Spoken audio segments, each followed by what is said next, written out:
sauc Miks Balots, esmu basketbola klubā Vidzemes augstskola Valmiera glāzes ģenerālmenedžers. Un es esmu Gatis Kromiņš, Vidzemes augstskolas rektors. Un mēs sakām paldies Valmieras domas deputātiem un Inesim Boķim par izaicinājumu. Ķeramies pie lietas, ja? Jā. Nu, 1, 2, 3, vai.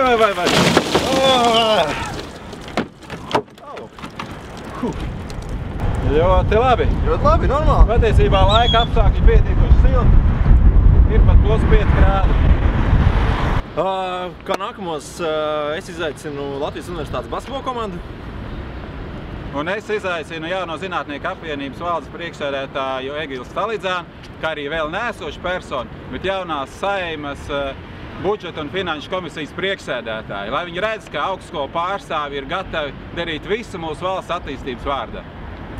Un mūsu ziedojums nonāks jaunatnes centrā Vinda. Jā, jaunieši ir mūsu prioritāte. Paldies! Paldies! Lai veicās!